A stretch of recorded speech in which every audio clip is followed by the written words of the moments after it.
Hello बच्चों, नमस्कार सभी को। तो बच्चों फिर एक वीडियो आपके लिए क्लास 7 साइंस के लिए, और ये किसका है? ये 17th चैप्टर के कीवर्ड्स और एक्सरसाइजेस हैं जिनके बारे में हम बात करेंगे। और ये कौन सा नाम इस चैप्टर का है? फॉरेस्ट्स। सो फॉरेस्ट्स और लाइफलाइन। फॉरेस्ट के बारे में जितना भी कहा जाए कम है, इतना हमारे लिए यूज़फुल हैं, हमारे लिए इतने एक तरह से बोलते हैं कि ग्रीन लंग्स अर्थ के क्या हैं? फॉरेस्ट हैं। तो बहुत ज़रूरी चीज़ है और उनका मेंटेन रहना कई तरीके से ज़रूरी है। तो उस पर हम लोग बात करेंगे कीवर्ड्स के साथ और एक्सरसाइज क्वेश्चन के साथ।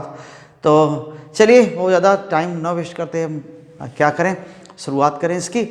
और इससे पहले आप सबसे रिक्वेस्ट है कि अगर आप चैनल को सब्सक्राइब नहीं किए हैं तो ज़रूर कर लें। आगे भी आपके नेक्स्ट क्लासेस में अगर आप होंगे जब 8th क्लास में, तो भी आपको इसके वीडियोस मिलेंगे कुछ। और साथ में अभी आपका यहाँ बने रहना बहुत ही उपयोगी है, बहुत ज़रूरी है। तो आप वीडियोस को शेयर करिए और लोगों तक पहुँचाइए जिनको इसकी ज़रूरत हो सकती है, और लाइक्स करिए, अपने सुझाव दीजिए कि हम और ऐसे आपके लिए अच्छा कितना कर सकते हैं। तो चलिए आगे बढ़ते हैं हम कीवर्ड्स पर। इस चैप्टर के लाइफलाइन, फॉरेस्ट और लाइफलाइन, इस बारे में बात करते हैं। तो चलिए देखते हैं। तो जिसमें कीवर्ड्स हैं, इसमें पहला ही वर्ड है कैनोपी। तो कैनोपी क्या है? ठीक, तो आप एक तरह से होता है ना कि आप जंगल में घुस जाएं, ऊपर ऊपर एकदम पूरा घना छतरी जैसा बना रहेगा और आप नीचे नीचे खाली रहेगा, आप घूम सकते हैं। ऊपर कहीं से धूप नहीं आ रही है, सब छत जैसा बना हुआ है। So roof formed by crowns of trees, है ना, बिग ट्रीज, इसको हम क्या बोलते हैं? कैनोपी। ओके, सो आप कह सकते हैं कि roof, okay, formed by, roof formed by crowns of big trees। इसको एक पूरा लगता है कि ऊपर से पूरा छत बन गई है, ऊपर से कहीं से अंदर धूप नहीं आ रही है, सब छाया बना हुआ है, और नीचे नीचे आप टहल घूम सकते हैं। बड़ी ट्रीज में ऐसा होता है, नीचे मोटे मोटे ट्रंक होंगे लेकिन बहुत दूर तक वो फैले होंगे ऊपर, तो इसको कैनोपी कहते हैं, उस छत को पूरा। और डिफॉरेस्टेशन, अब ये तो कोई नया वर्ड आपके लिए नहीं है, हर साल सोशल साइंसेस में और इसमें साइंस में आप सुनते रहते हैं। Okay, so depletion of plants, depletion of forest from plants, okay, deforestation कहते हैं। सो डिप्लीशन ऑफ फॉरेस्ट, ओके, इसको बोलते हैं, ओके, ऑफ प्लांट्स। तो प्लांटेशन कमी हो जाना, तो डिप्लीशन क्या है? ओके, सो ये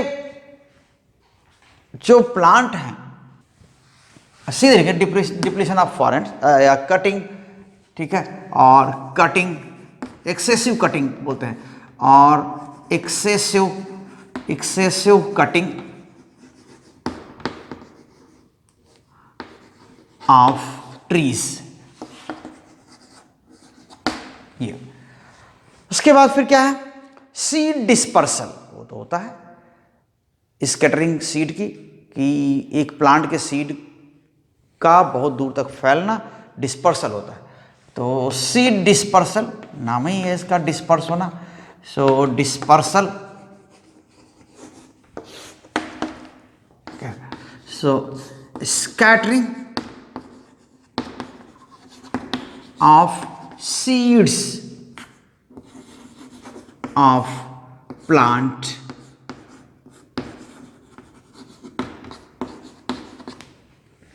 है ना, प्लांट्स की सीड का बहुत दूर तक फैलना, डिफरेंट मीन्स से हवा से फैल सकते हैं। अभी कुछ चैप्टर पहले आप देखे थे रिप्रोडक्शन वाले में, वहाँ पर भी नाम आया था सीड डिस्पर्सल का। तो वो बर्ड्स, एनिमल्स, एयर, वाटर, इन सब से, हवा से ये फैल सकता है, ठीक है ना। So scattering of seeds of plants by means of by means of air, water, animals, है ना, दूर तक फैलता है ना। हम लोग भी कोई चीज़ें ले आकर के सीड्स बिखराते हैं, तो ये इस तरह से क्या हुआ, इनका डिस्पर्सल बोलते हैं। और क्राउन नाम आया, क्राउन, क्राउन समझते हैं, अगर ट्री है तो ट्रंक और क्राउन इसके दो पार्ट होते हैं, ठीक है। ये ऐसा है ना, ये ट्री, तो ये चीज क्या है, इसको बोलते हैं क्राउन। और ये क्या है, ये ट्रंक, ठीक। सो ये ट्रंक और क्राउन, ये दो चीजें। और इसके बाद क्या है, ह्यूमस, ह्यूमस भी सुने होंगे। ये डेड एंड डिकेड मैटर, किसका, ऑर्गेनिक मैटर। ऑर्गेनिक मैटर सड़ने गलने के बाद जो बचता है, जिसको हम जनरली बोलते हैं खाद हो गया है, मैन्योर हो गया है, तो उसमें ह्यूमस होता है। तो ह्यूमस वही dead and decade matter is humus. तो एक लाइट मैटर हो जाता है, हल्का हो जाता है, सिंप्लीफाइड हो जाता है, उसको हम कहते हैं कि ह्यूमस है। Okay, so humus, dead and decade organic matter, organic matter. Organic matter क्या है, जो प्लांट या एनिमल से मिलता है, जैसे प्लांट एनिमल वेस्ट हैं और उनके एक्सक्रेटा हैं, ये सब, ठीक है ना। So decayed plants and animal wastes, animal wastes, ये भी क्या है, ये। और ये ह्यूमस। इसके बाद फिर क्या है, सॉइल इरोजन, सॉइल इरोजन, है ना। जनरली मिट्टी का कटाव बोलते हैं इरोजन। जहाँ ओपन सॉइल है, वो पानी से, हवा से क्या होता है, बह के कट के दूर चला जाता है, दूसरी ओर बह जाता है। तो ये यही हो जाएगा कि वॉशिंग अवे ऑफ वाटर अब सॉयल और blown away of soil by wind, और washing away of water, washing away of soil by water, इसी को सॉयल इरोजन कहते हैं। तो सॉइल इरोजन क्या है, washing away of soil by water और ब्लोन अवे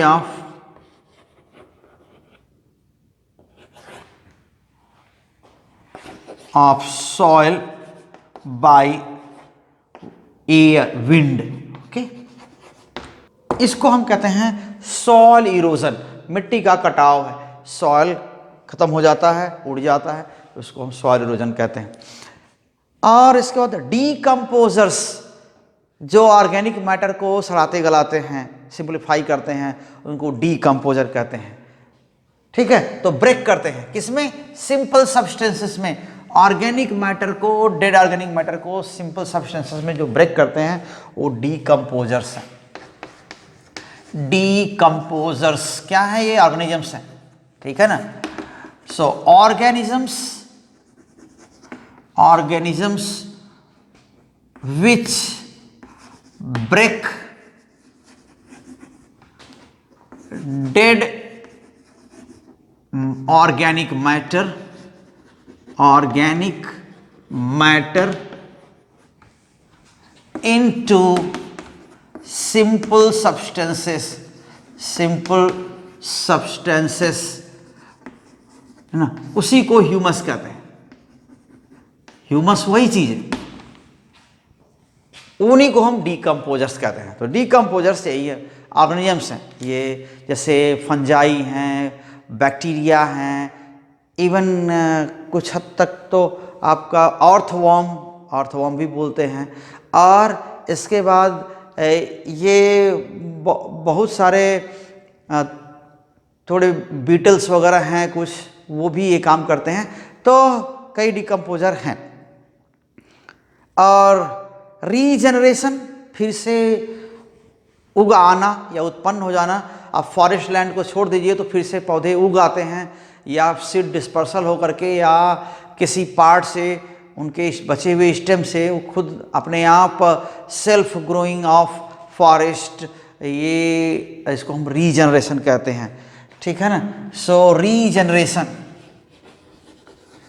रीजनरेशन तो सेल्फ ग्रोथ, इनका स्पॉन्टेनियस जो अपने आप हो जाता है, ठीक है ना, तो वो रीजनरेशन है। ठीक है। सेल्फ और स्पॉन्टेनियस ग्रोथ ऑफ फॉरेस्ट, इसको हम बोलते हैं रीजनरेशन, फिर से हो जाना। अंडर स्टोरी, एक चीज आया है अंडर स्टोरी। तो अंडर स्टोरी क्या है? अब हम फॉरेस्ट में क्या होता है, जो सेकेंड लेयर है, जो मॉडरेट हाइट के प्लांट्स हैं फॉरेस्ट में, वो एक अंडर स्टोरी बनाते हैं। जैसे क्या है, बड़ी बड़ी ट्रीज हैं, तो ये है ना, ये बड़े बड़े जो ट्रीज हैं ये तो बहुत ऐसे बनाते हैं। और जो छोटे छोटे ट्री है ना, झाड़ियाँ हैं, जो श्रब्स हैं और स्मॉल ट्रीज हैं या छोटे प्लांट हैं, वो एक लेयर बनाते हैं, एक रूफ बनाते हैं। वो क्या है?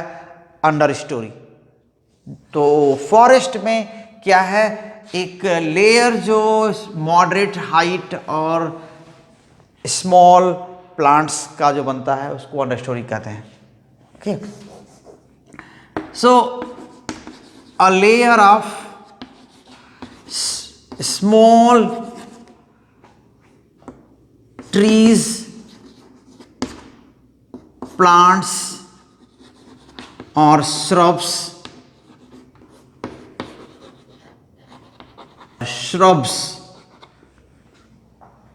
क्या हो जाएगा?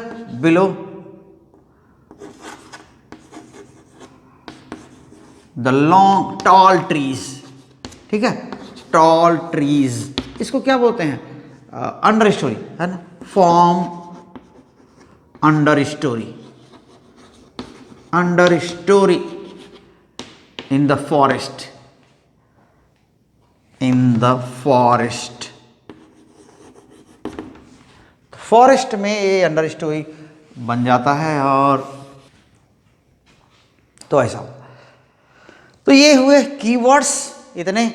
और इसके बाद एक्सरसाइज क्वेश्चंस हैं, वो आपके टोटल जो क्वेश्चंस हैं वो 13 हैं, जिसमें से कई तो आपके मल्टीपल चॉइस क्वेश्चंस हैं और उसमें एक आपका फिल इन द ब्लैंक्स है।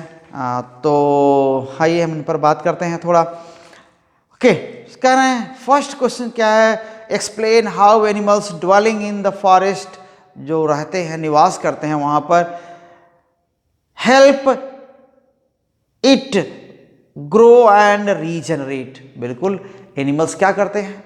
सीड्स को डिस्पर्स करते हैं यहाँ वहाँ प्लांट्स के, तो उनको एक तरह से हेल्प करते हैं रीजनरेट करने में।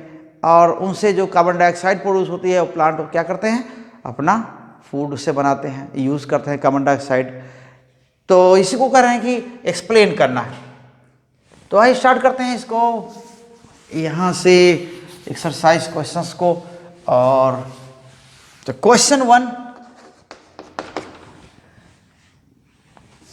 इसका आंसर जो है वो क्या है? तो एक तो हम इसमें कह सकते हैं कि animals in a forest are helpful in following way।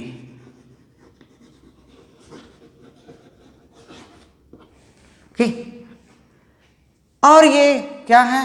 ये मान लेते हैं कि ये एक तो सीड डिस्पर्स करते हैं, help in seed dispersal, seed dispersal, यहाँ हम उनके फल को खाएंगे, उनके ग्रेन्स को खाएंगे और बिखरा देंगे दूसरी ओर, ठीक है।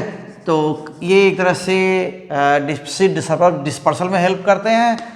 बी क्या करते हैं, कार्बन डाइऑक्साइड एक तरह से सोर्स हैं एक तरह से प्लांट्स के लिए, okay. Give carbon dioxide, carbon dioxide, okay, to plants, इनमें हेल्प करते हैं। तो इसका क्या हो जाएगा, in this way, in this way animals help, क्या करते हैं ये रीजनरेट करने में और ग्रो करने में, ठीक है। Help to grow and regenerate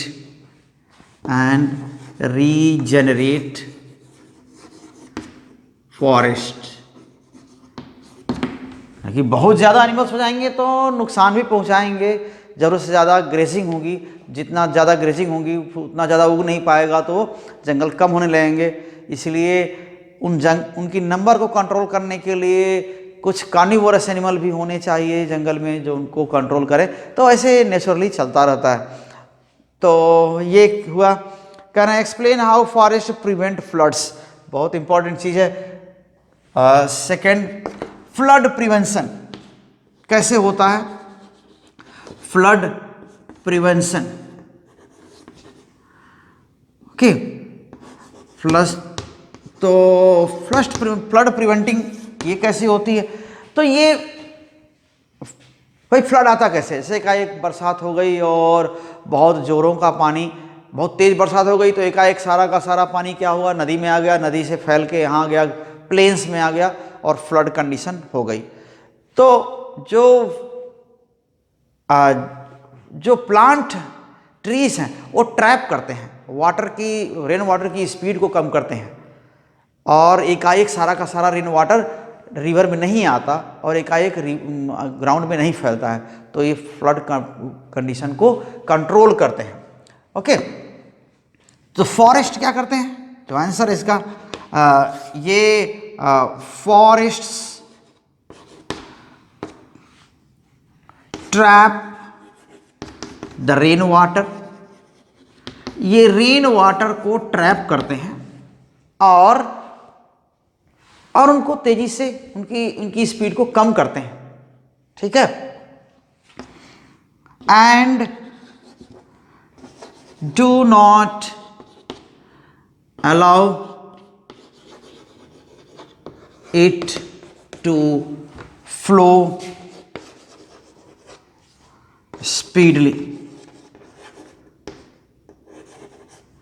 speedily,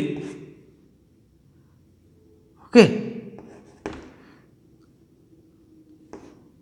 to rivers। तो इस तरह से क्या हो जाएगा, जो बिग हर्डल हैं बाढ़ के आने में, तो एकाएक सडन जो इवन हेवी रेनफॉल का पानी भी सडन नहीं आता। So after heavy rainfall also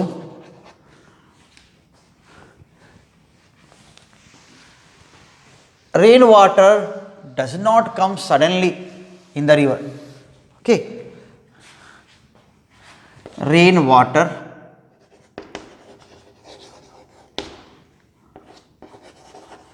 does not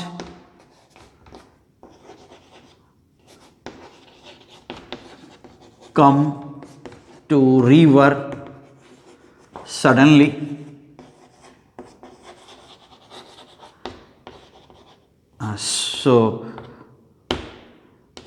thus forests prevent flood, ठीक है। सो फ्लड को फॉरेस्ट ऐसे रोक लेते हैं, जो होने नहीं देते। जल्दी से पानी आ जाएगा तो एकाएक रिवर में आ नहीं पाएगा और चारों ओर फैल जाएगा, तो यही फ्लड कहते हैं। और धीरे धीरे आता रहेगा तो क्या होगा, वो रिवर में ही चलता जाएगा, फिर चारों ओर बहुत ज़्यादा फैलेगा नहीं, बहुत ऊपर तक नहीं जाएगा। ओके, कह रहे हैं what are decomposers, name two of them, what do they do in the forest. तो डिकम्पोजर्स क्या हैं, जो माइक्रो ऑर्गेनिजम्स हैं या ऑर्गेनिजम्स हैं जो कि डेड लीव्स को, प्लांट्स को, एनिमल्स को डिके करते हैं, उनको ब्रेक करते हैं सिंपल सब्सटेंसेस में। ये क्या हैं, अर्थवर्म्स हो जाएंगे, फंजाई हो जाएंगे, बैक्टीरिया हो जाएंगे, ये क्या हैं, ये डिकम्पोजर्स हैं। और फॉरेस्ट में इसका रोल क्या है, अगर ऐसा नहीं करेंगे तो ये एक्युमुलेट होता रहेगा, पत्तियाँ, पौधे, और धीरे धीरे जंगल भर जाएगा उसी से, और न्यूट्रिएंट की कमी मिट्टी में हो जाएगी। क्योंकि ये सड़ाते गलाते हैं तो क्या होता है, फिर वापस जो न्यूट्रिएंट्स का वो रिप्लेनिश होते हैं, मिट्टी में फिर से मिल जाते हैं। तो इस तरह से रिसाइकिल होते रहते हैं, तो रिसाइकलिंग में हेल्प करते हैं ये। तो क्वेश्चन 3, इसका आंसर क्या है, डिकम्पोजर्स क्या है, पहले लिखा था डिकम्पोजर्स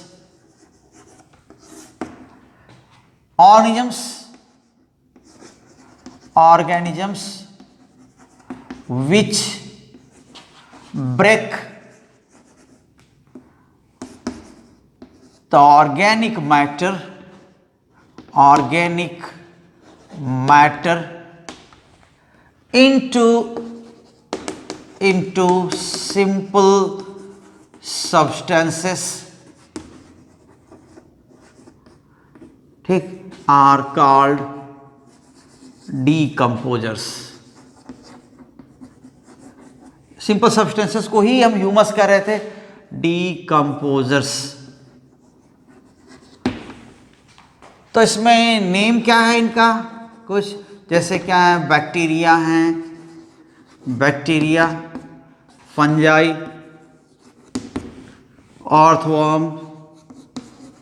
अर्थवर्म्स, ठीक, बहुत सारे बीटल्स हैं। तो एटसेट्रा, ये बहुत सारे हैं, आप नाम दे सकते हैं कईयों का। तो इनका क्या काम है, ये रिसाइकिल करते हैं, ब्रेक करते हैं सिंपल सब्सटेंसेस में, तो एक तरह से रिसाइकिल करते हैं, ठीक है, बहुत सारे। तो ठीक, तो डिकम्पोजर्स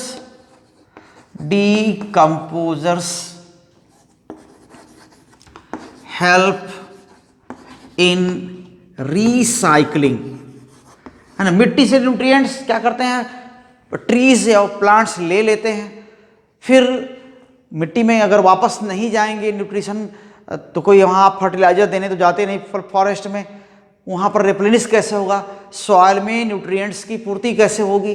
तो डेफिनेटली ये काम कौन करता है, उन्हीं डेड मैटर को, प्लांट्स, ऑर्गेनिक मैटर को, प्लांट्स को ये सड़ा करके फिर मिट्टी में मिला देते हैं।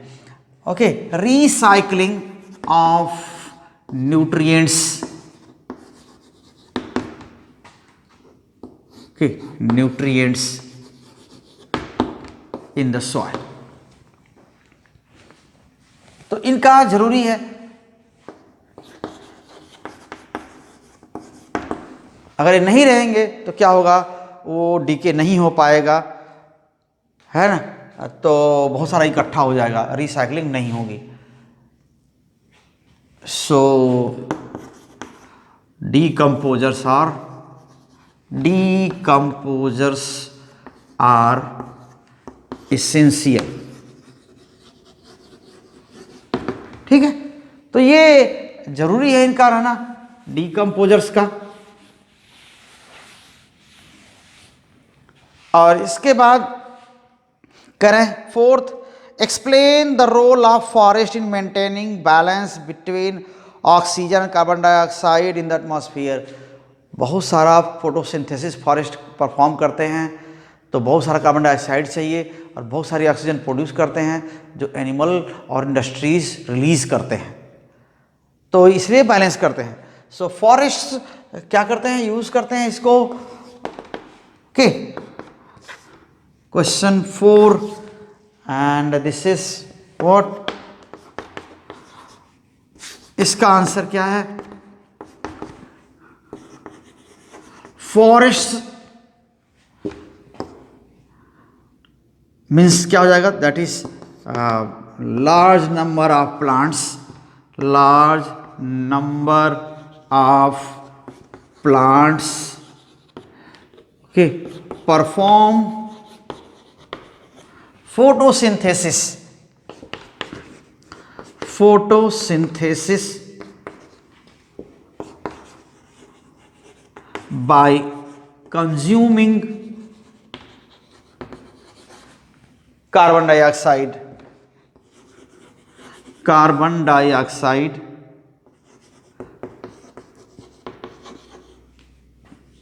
released by animals and industries, यही से तो कार्बन डाइऑक्साइड आता है, ठीक है, and produce oxygen, and produce oxygen,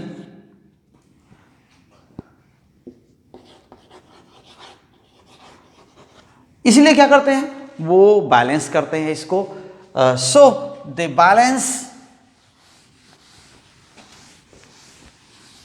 the amount of carbon dioxide and oxygen naturally in the air. Okay, so forests maintain balance between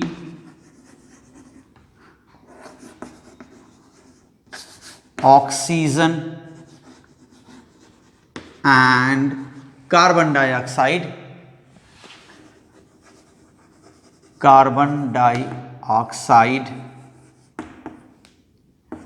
in the air. Okay, so question ये 4th हो गया. और अगला क्या कह रहे हैं? Explain why there is no waste in forest. Very good. अब कुछ भी वेस्ट है ना, एनिमल वेस्ट है ना, भाई एनिमल्स को भी प्लांट की ज़रूरत है, उनसे वो अपना जो भी खाना पानी फूड वहीं से लेते हैं. डीकम्पोजर्स को भी डेड मैटर की ज़रूरत है जो एनिमल और प्लांट से ही मिलेगा, और प्लांट्स को भी एनिमल की ज़रूरत है, वो सीड डिस्पर्सल करेंगे और इवन कार्बन डाइऑक्साइड भी कुछ देंगे उनको. तो ये भी है. एक एनिमल दूसरे एनिमल को भी अपना फूड की तरह यूज़ करता है, तो वो भी है. जो ऑर्गेनिक मैटर जो डेड प्लांट्स हैं, लीव्स हैं, तो वो भी डीके हो करके फिर क्या करती हैं? सॉइल की फर्टिलिटी को मेंटेन करती हैं. तो फिर ये भी है. तो कुछ भी वहाँ पर वेस्ट नहीं है. कार्बन डाइऑक्साइड फूड बनाने का काम आता है, ऑक्सीजन एनिमल्स लेते हैं, तो वहाँ पर कुछ भी वेस्ट नहीं है. तो इसलिए एक्सप्लेन कर. तो question 5, nothing is waste in forest, यही बोलते हैं. Okay, so nothing is waste in the forest,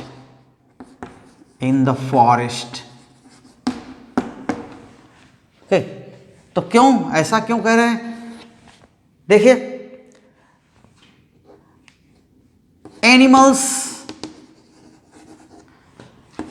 help plants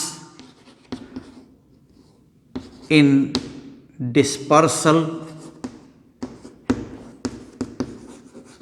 एक बार हो ही चुका, dispersal of seeds and give carbon dioxide.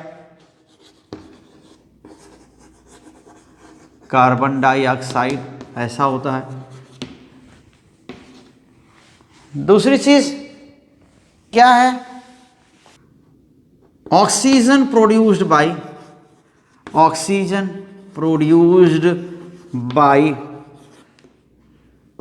Forest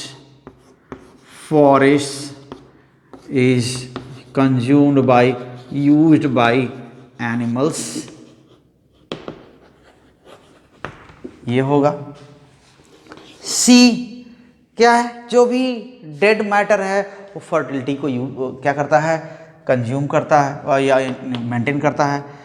okay, dead plants and animals, plants and animals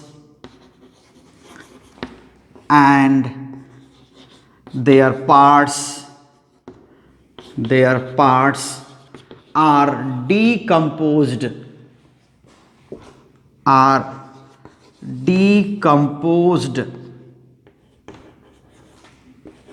by microorganisms, ठीक है ना, माइक्रोऑर्गेनिजम्स, ये हो जाता है। और क्या हो जाएगा, सॉइल की फर्टिलिटी मेंटेन करता है। And which maintain the fertility of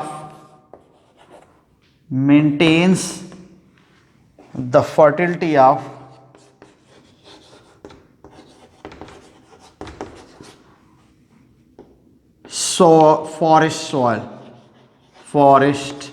soil. ठीक, तो ये हो गया इसका आंसर। और क्या करें, list 5 products we get from forest. तो बहुत सारे प्रोडक्ट हैं जो हम फॉरेस्ट से पाते हैं, तो बहुत आप इजीली, एक तो वुड है, बहुत सारे रॉ मटेरियल्स हैं, ठीक है ना, रबर है। तो क्वेश्चन 6 का आंसर क्या हो जाएगा, वुड, ठीक है। ये फर्नीचर वुड हो जाएगा, फर्नीचर वुड, फायर वुड हो जाएगा ना। मेडिसिन्स पाते हैं, मेडिसिन्स, ओके। और आप ये गम और ये wax, honey, sealing wax, lac बोलते हैं ना। तो इस तरह से क्या हो जाएगा, बहुत सारी चीज़ें हम फॉरेस्ट से लेते हैं, और साथ में ऑक्सीजन तो मिलती ही मिलती है, ऑक्सीजन एटसेट्रा। तो ये हो गया 6 का आंसर। और इसके बाद क्या करें, हाँ, फिल इन द ब्लैंक्स से बाद आ गया क्वेश्चन 7 में। करें ए, द इंसेक्ट्स, बटरफ्लाइज, हनी बीज and birds help flowering plants in, किस में हेल्प करते हैं, फ्लावरिंग प्लांट के पॉलिनेशन में हेल्प करते हैं, और एक तरह से रिप्रोडक्शन में हेल्प करते हैं, ठीक है। तो 7, तो इसमें फिर ब्लैंक्स में क्या हो जाएगा, रिप्रोडक्शन। ए में क्या हो जाएगा, रिप्रोडक्शन हो जाएगा, रिप्रोडक्शन, या उसमें क्या बोलते हैं, उसको पॉलिनेशन कहते हैं, ठीक। बी क्या है, a forest is the purifier of air and soil, air and water भी हो सकता है, ठीक है। So B, forest is purifier of air and water, ऐसा हो जाएगा। सी, हर्ब्स, जो ये क्या है, सी है, herbs form the lowest layer in the forest, ठीक है ना। सो इसमें लोवेस्ट लेयर, सबसे नीचे की लेयर क्या होती है, हर्ब्स बनाती हैं, तो lowest layer of the forest. D क्या है, the decaying leaves and animals droppings in the forest enrich the fertility, okay. D, fertility of soil, fertility of soil, ये हो जाए। तो इनके आंसर हो गए। और कह रहे हैं 8 क्या है, why should be worry about the conditions and issues related to forest for from us, okay. कि हमें क्यों चिंता करनी चाहिए, जो फॉरेस्ट हमसे बहुत दूर दूर हैं उनके कंडीशंस की हमें क्यों चिंता करनी चाहिए, ये दूर होते भी हमारे लिए क्या हैं, बहुत ज़्यादा यूज़फुल हैं। ठीक है, एक तो एयर में कार्बन डाइऑक्साइड और ऑक्सीजन को बैलेंस करते हैं, दूसरी बात फ्लड को कंट्रोल करते हैं, सॉइल इरोजन को कंट्रोल करते हैं। उनके जरिए फॉरेस्ट की वजह से ही हमें वाटर क्या होता है जो धीरे धीरे आता है तो हमें बहुत लंबे समय तक अवेलेबल रहता है।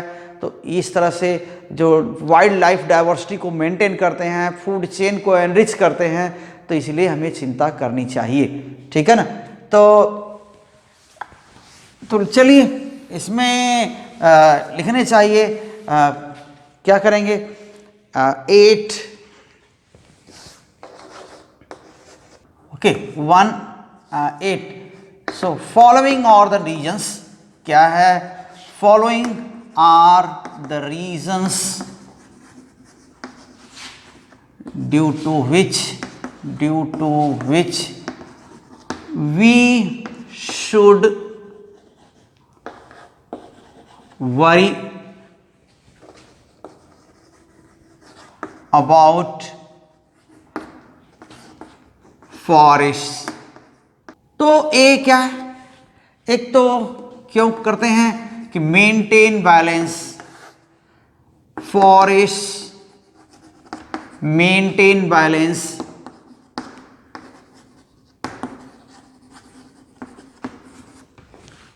of oxygen and carbon dioxide in air, oxygen and carbon dioxide in air, carbon dioxide in air। दूसरी चीज क्या करते हैं, control flood okay. C support करते हैं बहुत सारी फूड चेन्स को एंड बायोडाइवर्सिटी को एनरिच करते हैं, support many food chains and enrich biodiversity.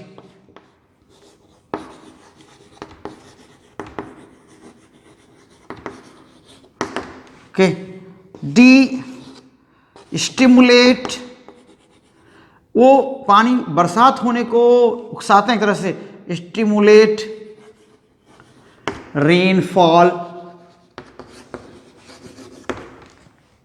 Okay, तो इस तरह से हमें बहुत सारी मेडिसिन्स और यूजफुल प्रोडक्ट्स देते हैं। Okay, E provide us many useful products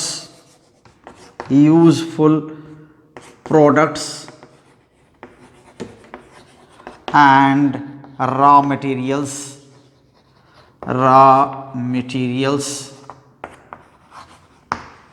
ठीक।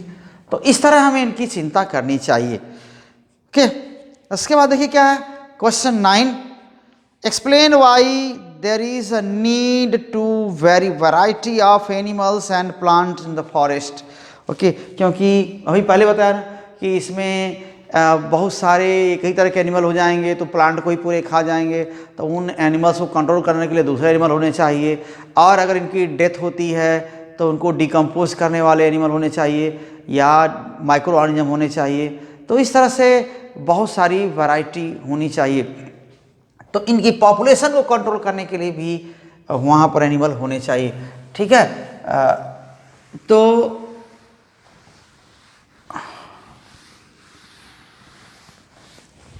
यहाँ पर क्या क्वेश्चन 9, फॉरेस्ट, नेचुरल फॉरेस्ट क्या होते हैं, natural forest have their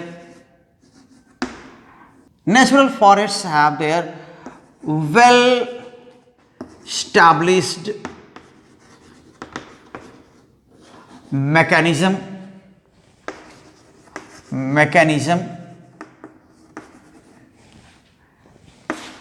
in which they control the population of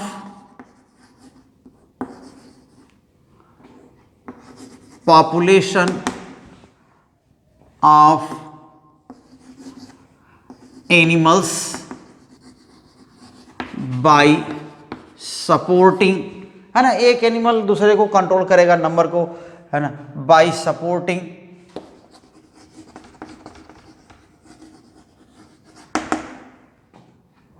variety of food chains, okay. दूसरी चीज, okay, for balance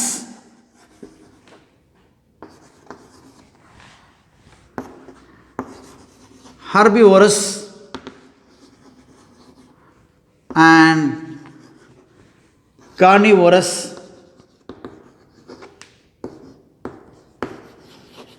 animals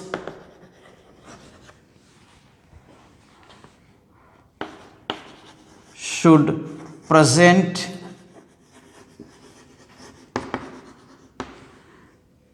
in the forest। ज़्यादा हर्बीवोरस होंगे तो क्या हो जाएगा, वो फॉरेस्ट को डिस्ट्रॉय कर देंगे, ठीक है। सो हायर पॉपुलेशन ऑफ, या लार्ज पॉपुलेशन की, okay, large population of herbivorous animals will destroy the forest excessively, okay। और decomposers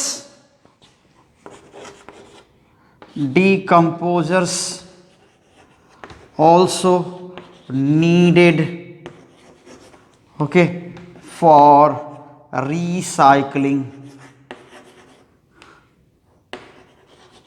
of nutrients। तो ये अभी दो तीन बार अब हो रहा है, धीरे धीरे रिपीटेशन हो रहा है इसका, तो ये इसलिए जरूरी है। 10th है, क्या कह रहे हैं, the artist has forgotten to put the labels and directions on the arrows, किस फिगर में, 17.15, yes, figure is given here, ठीक। तो एक ट्री का फिगर दिया हुआ है, उसमें आप लिख लीजिएगा कि क्या क्या कहाँ है, उसमें एनिमल प्लांट सब दिया हुआ है, तो उसमें कुछ नाम दे रखे हैं यहाँ पर, उन्हीं को लिखना है जगह जगह, कहाँ कहाँ लिखना चाहिए, cloud, rain, atmosphere, carbon dioxide, oxygen, plants, animals, soil, root, water table. तो इसको आप लिख देंगे, नीचे दिख रहा है, रूट दिख रहा है प्लांट का, वाटर टेबल दिख रहा है, एनिमल दिख रहा है, क्लाउड सब दिख रहे हैं। आपको बस क्या करना है, जगह जगह इन वर्ड्स को लिखना है, ये क्वेश्चन 10 में। सो आप सेल्फ इसको आप लिख सकते हैं क्वेश्चन 10 के आंसर में, okay. So write yourself here, so question 10, okay. So आप क्या कर सकते हैं, लेबल करिए, ठीक है ना, प्लीज़ लेबल लिखा हुआ है सब, बस आपको वहाँ पर आपको लिख देना है अपनी तरफ से। 11 में क्या कर रहे हैं, ये मल्टीपल चॉइस क्वेश्चन है, तो 11, 12, 13, तो कह रहे हैं which of the following is not the forest product, कौन सा, गम, प्लाईवुड भी है, सीलिंग वैक्स है, केरोसिन नहीं है, तो केरोसिन नहीं है इसमें, 11th में डी सही है, केरोसिन फॉरेस्ट प्रोडक्ट नहीं है, ठीक है ना, ये ज़मीन से निकाला जाता है, पेट्रोलियम का पार्ट है। और अगला है 12, question 12, which of the following statements is not correct, नीचे कौन सा स्टेटमेंट सही नहीं है, और वो क्या है, forests protect the soil from erosion, जो सॉइल है इरोजन से प्रोटेक्ट करते हैं सॉइल को। ओके, ये सही है, बिल्कुल बचाते हैं, मिट्टी के कटने से बचाते हैं, मिट्टी को बांधते हैं, उनकी रूट्स उसको बाइंड करती हैं, ठीक, पानी को बहने नहीं देती, ठीक। Plants and animals in the forest are not dependent on one another, नहीं डिपेंड करते हैं, ये भी सही सेंटेंस है।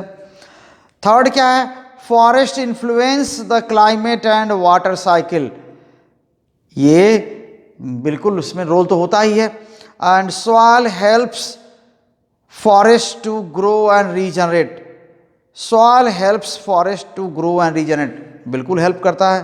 तो जो थर्ड है इसमें कह रहे हैं forest influence the climate and water cycle, ठीक है, तो ये भी सही है। लेकिन सेकंड वाला एक है जो कह रहे हैं कि plants animals in the forest are not dependent on one another, ये डिपेंड करते हैं, तो ये सेकंड वाला ही गलत है, ठीक है ना। तो इसमें सेकंड वाला गलत है, ठीक है, सेकंड वाला गलत, इसको रॉन्ग है, ठीक है ना, नॉट करेक्ट, ठीक है। और ये 12 में 13 क्या है, क्वेश्चन 13 कह रहा है micro organisms act upon the dead plants to produce sand, mushrooms, humus, wood, ठीक है। तो माइक्रो ऑर्गेनिजम्स क्या करते हैं, सड़ाते हैं चीज़ों को, ऑर्गेनिक मैटर को, और ये क्या प्रोड्यूस करते हैं, ह्यूमस। तो 13 क्या है, ह्यूमस, ये सी है I think third, and this is humus, okay. तो ये हो गए आपके पूरे के पूरे 13 क्वेश्चंस के आंसर, और उम्मीद है कि आप इसको थोड़ा सा रिपीट करेंगे और बार बार देखेंगे आप वीडियोस, तो आप जल्दी से इसको समझ पाएंगे, सीख जाएंगे, और ये एग्ज़ाम के लिए आपके लिए सफिशिएंट मटेरियल होगा इन चैप्टर से। तो एक चैप्टर और है आगे, इसके 18th चैप्टर है जो वेस्ट वाटर स्टोरी, जो डोमेस्टिक वाटर है और बाकी फैक्ट्रीज़ का वाटर है, उसका क्या कहानी है, उसका क्या नुकसान है, फ़ायदे हैं, वो देखेंगे, और साथ में इस पर आगे बात करेंगे। तो ये सब हम लोग अगले वीडियो में करेंगे। इस वीडियो को हम यहीं रोकते हैं, फिर से आपसे रिक्वेस्ट करेंगे कि आप वीडियो को पूरा देखिए और एक दूसरे को बताइए, और साथ में जब भी कन्फ्यूजन हो आप बार बार देखिए। तो ये हो गए आंसर आपके इस चैप्टर से। थैंक यू बच्चों, very much, all the best.